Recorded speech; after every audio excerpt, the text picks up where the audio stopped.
So joining me in the studio today is Jonathan Metcalf, owner of Integrity Martial Arts, and Larry Bumpus, who's a past judo instructor as well as a parenting instructor. And so I wanted to bring the two of you guys together to talk about the whole concept of self-defense for kids. Parents are watching the show, teachers are watching the show, and I know a lot of parents probably question, well, is self-defense right for a kid? The thing that I always hear parents ask me is, okay, how do I know that's not going to make them cocky? How do I know that's not going to get them in trouble more once they realize that they can do something? But let's start out with, tell us a little bit about yourselves and what you do and you know, how that ties into parenting. Larry? Okay.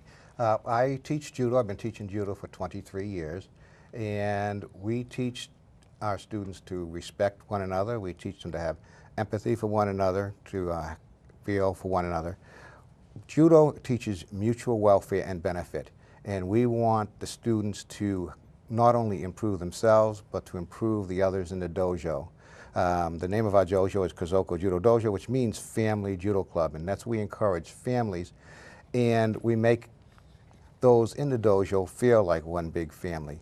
We teach confidence, and that's the first thing a child needs in order to be able to face a bully. We teach defense, obviously, that is part of the martial art itself. And we teach respect for one another.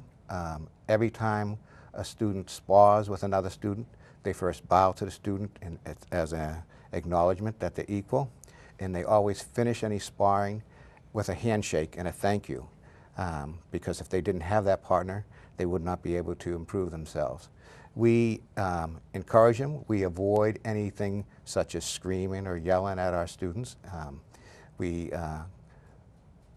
encourage them through just when they do something appropriate, when they do a technique well, we praise them on that technique and encourage them to work on that technique.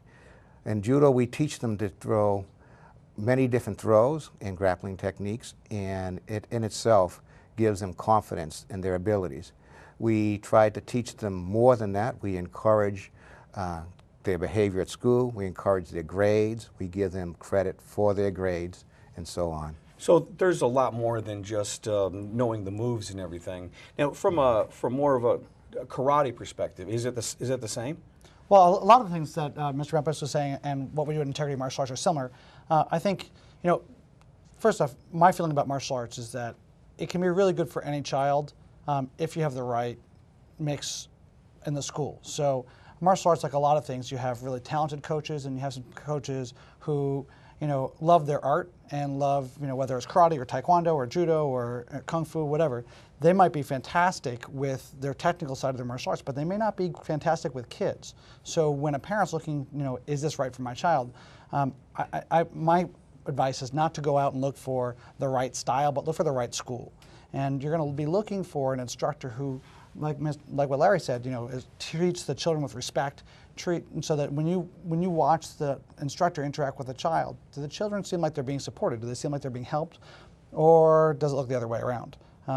Most schools, they're pretty good with that. Some schools are exceptionally good with that, and that's what you want to look for. So you're looking for that culture that's going to support them, that's going to build that confidence, because confidence comes from being able to experience those small successes at first, leading to larger successes, so that sense of I can gets built to the point where, you know, when they run into those brick walls of, you know, where it seems like they can't, they know in their hearts that they can. When they run into a difficult situation, social situation like bullying, where someone's telling them they can or they're not good enough or there's something wrong with them, that they can look at that and go, rough day, and they know at the end of the day when they go to bed, they've got what it takes.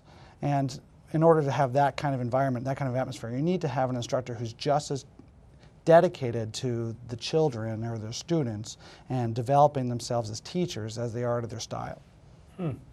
So what do you say to the parent that says, and I understand what you're saying, because confidence, once an individual, whether an adult or child, develops confidence, it's like a gift. You take it wherever you go. It's not something that you use just in the environment, whether it's as a public speaker. When you develop the confidence to speak in front of 500 people, you take that into other areas of your life. Martial arts, you take that confidence and where you go. So what do you say to the parents that are afraid that their kids are going to get too cocky?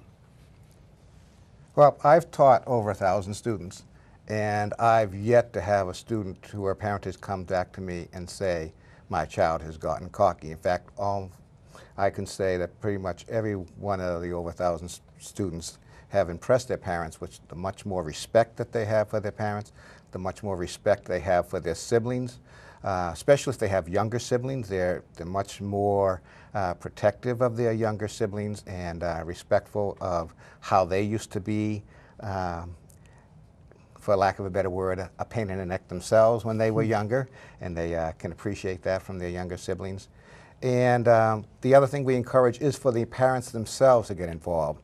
Most of my students that join, a young man joins, usually his father will join too. Maybe not right away, but we work on it.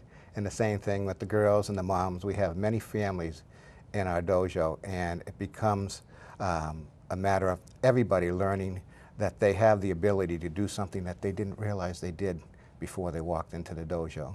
Is there anything else besides confidence that they pick up in the training? There's a tremendous amount of benefits to martial arts. We're talking about bullying to one thing, so they learn how to interact with difficult social situations, but also I think the premise of martial arts is really about respect. A lot of people think it's about fighting because that's, you watch a martial arts movie, what's in a martial arts movie? They're punching each other, they're kicking each other, they're choking each other. Well, because, if they walked up to each other and have a handshake and sat down and had a nice cup of tea, it wouldn't make for a very good action film. But the real message of martial arts has always been, from the beginning, it's about showing respect for each other. It was created by, the legend is that it was created by these Buddhist monks who had to decide whether their commitment to life and respect was so strong that they would learn how to protect themselves because they were going to be hurt. And so initially, their whole outlook was to be nice and show respect for all life. And when it came down to the fact that they needed to start showing respect for their own lives by learning how to defend themselves, that's where martial arts started. It started out being created by pacifists, by people who had no interest in fighting. And really, in a lot of quality martial arts schools around the country, that's the primary thing. And you learn respect for others, you learn respect for yourself. And that's the long-term antidote for bullying, is where children and adults learn to respect each other and show respect for themselves. And that's different than being cocky. Your question was, are you afraid it's going to be cocky? My parents were afraid. They didn't let me start martial arts when I was a kid because they were afraid it would make me violent to do all those moves. But that's not what it's about. When you're really confident, when you believe in yourself, you don't need to prove anything to yourself. You don't need to go dominating other people or getting involved in these kind of really negative, nasty social situations. A lot of it is character in there. If you stay with us, we'll come back. We're going to talk a little bit more. We're talking with self-defense instructors Jonathan Metcalf and Larry Bumpus to help you determine if a self-defense class is right for your child. We've got more to come, so stay with us through the break.